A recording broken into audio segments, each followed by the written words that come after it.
2 লাখ যুৱকক আমি আত্মসংস্থাপনৰ বাবে 2 লাখ টকাৰ আমি সহায় বা সাহায্য আমি দিম আৰু তাৰ মূল ধাৰণাটো হ'ব যে 1 লাখ সাহায্য আৰু 1 লাখ টকাৰ ঋণ কিন্তু ঋণো খুব 5 বছৰত সৰু সৰু ইনষ্টলমেণ্টত উইদাউট ইণ্টাৰেষ্ট আমাক উভতাই দিব তাৰমানে এটা মাহত খুব বেছি ক'ব গ'লে 4,000 টকা ইনষ্টলমেণ্ট হ'ব আৰু তাত কোনো সুদ নাথাকিব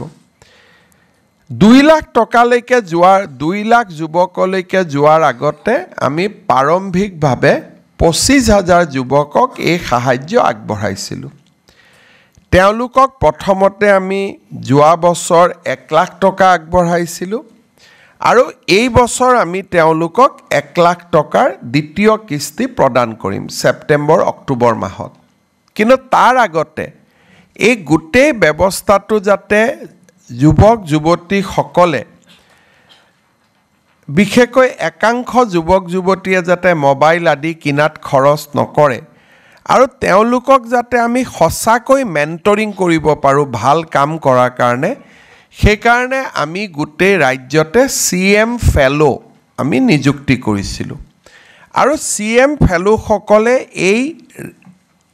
সাহায্য পোৱা বা আত্মনিৰ্ভৰ অসমত লোন আৰু সাহায্য পোৱা যুৱকসকলৰ লগত কথা বতৰা পাতি থাকে ফলো আপ কৰে এই ব্যৱস্থাৰ কাৰণে এইবাৰ আমি ৰাজ্যখনত বহুতো CM AAA পোৱা যুৱক যুৱতীয়ে সিৰিয়াসলি কাম কাজ কৰা দেখা পাইছোঁ ইনফেক্ট মই আজিও এখন সভাত এজন যুৱকক লগ পাই আহিছিলোঁ তেওঁ মোক কৈছিলে যে CM AAA দ্বিতীয় ইনষ্টলমেণ্টটো কেতিয়া দিব মই ক'লো বাবা তুমি তেতিয়া পাবা যেতিয়া এই 1 লাখ টকাৰ ভাল ব্যৱহাৰ হয় বোলে মোক তেওঁ ক'লে যে দাদা 1 লাখ টকা মই নিজৰ পৰা আৰু আপোনাৰ পৰা পোৱা 1 লাখ 2 লাখ টকা মই ইতিমধ্যে লগাই কাম আৰম্ভ কৰিছোঁ আৰু মোৰ ব্যৱসায় ভালো হৈছে গতিকে ই এটা খুব ভাল এখন আঁচনিত পৰিণত হৈছে আৰু এতিয়া আমি বেংকসমূহৰ লগতো কথা পাতিছোঁ যে এই 2 লাখ টকা সিড কেপিটেল পোৱা যুৱক যুৱতীসকলক আমি কেনেকৈ তেওঁলোকক আগুৱাই লৈ গৈ প্ৰধানমন্ত্ৰী মুদ্ৰা আঁচনিৰ সৈতে জড়িত কৰিব পাৰোঁ সেই প্ৰক্ৰিয়াটো চলি থাকোঁতেই আমি যিহেতু আমাৰ 2 লাখ লক্ষ্য 25,000ক আমি দিলোঁ আমি আৰু 75,000 যুৱক যুৱতীক ঋণ দিয়াৰ বাবে সাহায্য দিবৰ বাবে আমি নতুন পঞ্জীয়ন আমি মুকলি কৰি দিছিলোঁ ইয়াৰ নিয়মটো হ'ল যে প্ৰথমে তেওঁলোকে পঞ্জীয়ন কৰে ৰেজিষ্ট্ৰেশ্যন কৰে 75,000 ঋণৰ বা লোনৰ বা সাহায্যৰ বিপৰীতে প্ৰায় 1.5 লাখ যুৱক যুৱতীয়ে এইবাৰ নিজৰ নাম পঞ্জীয়ন কৰিছে একজেক্ট যদি সংখ্যাটো আমি ক'ব যাওঁ 1,62,000 যুৱকে এই আঁচনিখনত পঞ্জীয়ন কৰিছে আৰু এই পঞ্জীয়ন আমি 2024 চনৰ 18 অক্টোবৰৰ পৰা 18 নৱেম্বৰলৈকে লৈছিলোঁ এতিয়া কথাটো হ'ল যে এই 1,62,000 আবেদনকাৰীয়ে প্ৰথম পঞ্জীয়ন কৰিলে পঞ্জীয়নৰ পিছত কি কাম কৰিব তেওঁলোকৰ প্ৰজেক্ট কি এই গোটেই কথা জনাই তেওঁলোকে ৰেজিষ্ট্ৰেশ্যন কৰিব লাগে আজি আমি এই ৰেজিষ্ট্ৰেশ্যন পৰ্টেলটো মুকলি কৰি দিছোঁ আৰু ই এমাহৰ বাবে খোলা থাকিব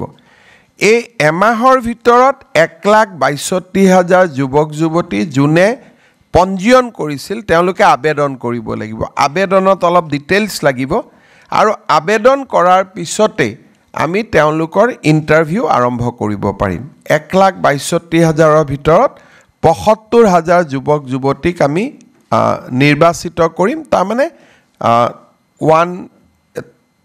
2:1 দুজনৰ বিপৰীতে এজনে ঋণ পাব আজি আমি পৰ্টেলটো মুকলি কৰি দিলোঁ সকলোৱে ইতিমধ্যে পঞ্জীয়ন কৰিছে তেওঁলোকলৈকে আজি আমাৰ ইলেক্ট্ৰনিক্যালি মেছেজো আমি তেওঁলোকক পঠাই দিম গোটেই 1,62,000 জনক যে পঞ্জীয়নৰ পোৰ্টেল মুকলি কৰা হ'ল পঞ্জীয়ন হ'ল এতিয়া এপ্লিকেশনৰ পোৰ্টেল মুকলি কৰা হ'ল তেওঁলোকে মোবাইলত মেছেজো পাব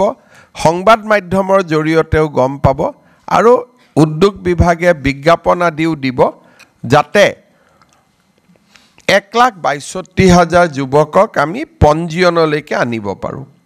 25,000 75,000 এই দুইটা আঁচনি যদি আমি সফল কৰিব পাৰোঁ